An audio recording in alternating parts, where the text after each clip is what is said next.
Tim Farron, congratulations. Why do you think you've won this award? Well, I'm the last person to ask, aren't I, really? I mean, I'm delighted to have won it, and I really wasn't expecting it. I have the Runners-Up Award that I had last year, hung up in my office, which I was very proud of. I'm going to guess, I hope it's to do with outreach to younger people, and also just trying to be accessible to a whole range of people across the community who are perhaps not as engaged in politics as they should.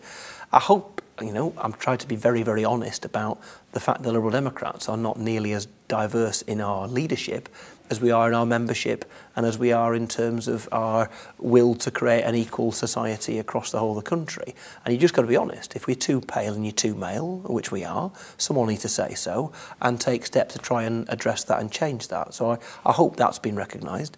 Other than that, well, you'll know a lot better than me, Martin.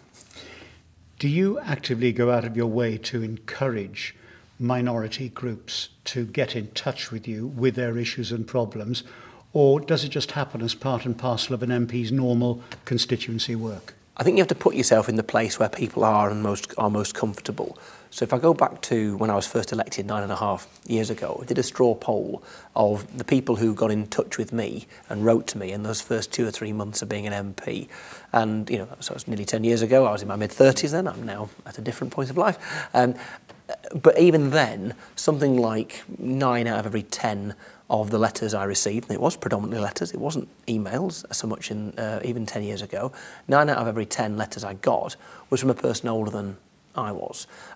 Now, we managed to change that, and we've changed that by basically being in the places where young people are, not just thinking of them in terms of voters, because frankly most of them aren't, but it being in the places physically, being involved in college debates, talking about issues which are not in any way partisan, but are relevant to them, helping teachers get across messages over, for example, the need to provide decent education, clean water, decent health in the developing world, how you talk about climate change in a way that inspires young people not to feel terrified, but to be motivated to do something about it and to use positive pester power at home, for example.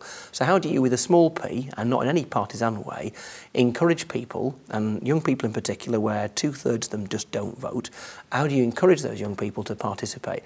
And that's helped, and obviously social media has made a big difference, and to the best of my knowledge, it meant at the last election, Westmorland Lonsdale was the only seat on mainland Britain where a majority of under 24-year-old voters actually turned out to vote. Now, that's a terrible thing to say, and our majority was only 51%, but nevertheless, we had a majority there, and I don't think that's a coincidence. It wasn't an accident. I think it's because we've engaged with those people and made politics look relevant to them. How do you get the balance right? How would you advise MPs to get the balance right between what you might call white-deprived communities and ethnic-deprived communities? Well, I guess I've got two roles. I blur them very much. There's my kind of party role nationally, and there's my constituency role. My constituency, Westmorland Lonsdale, is not a terribly diverse constituency. It's diverse in many ways, but not racially in terms of different ethnic groups. There are. I mean, there's a small ethnic diversity forum, minority forum in Kendal, my main town. It's chaired by one of our councillors. But we're talking, a dozen people who go to that meeting, and I engage with those people, and that's great. But I think reality is that my work with diverse groups and underrepresented and minority groups in the wider country comes more from my work in this place and reaching out to the communities across Britain.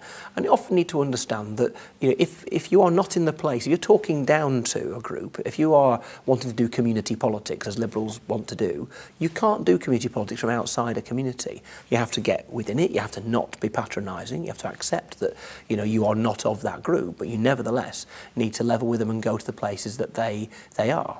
But what happens if you have a small minority group with a particularly burning issue, and one which they feel is not being debated or discussed at national level?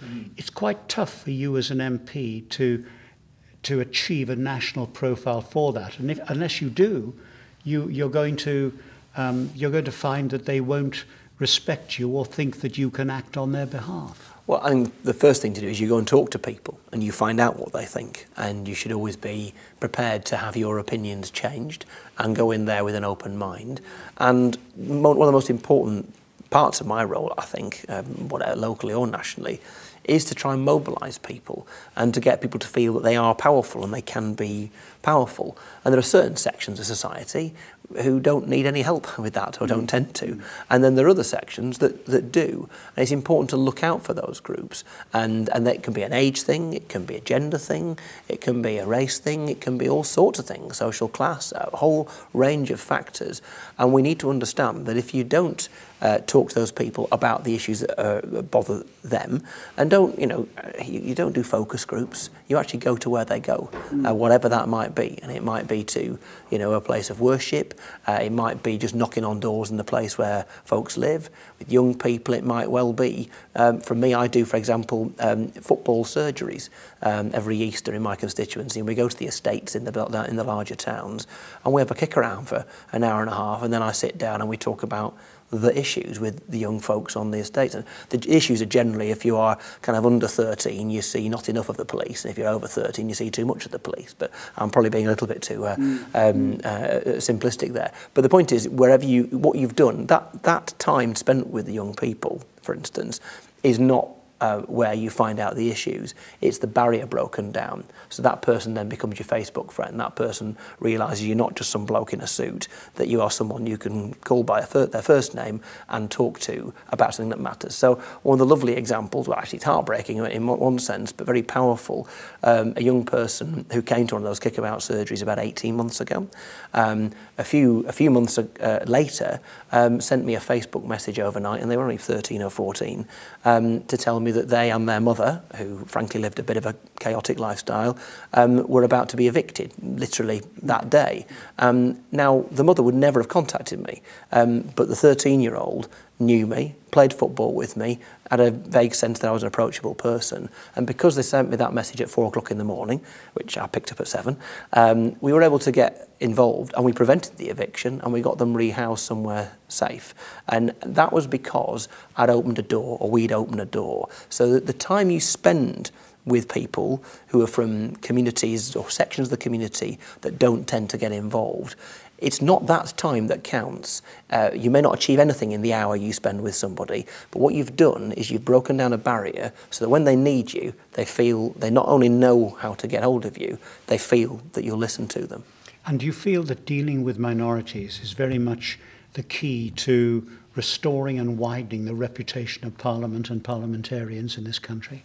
Well, I think the people, today, with the quite correct breakdown in deference over the last 40 or so years, and then a more aggressive breakdown in trust over the last, let's say, the last 10 or so, which seems to have coincided with me being an MP, but one hopes there's nothing to do with that, but the over expenses and what have you.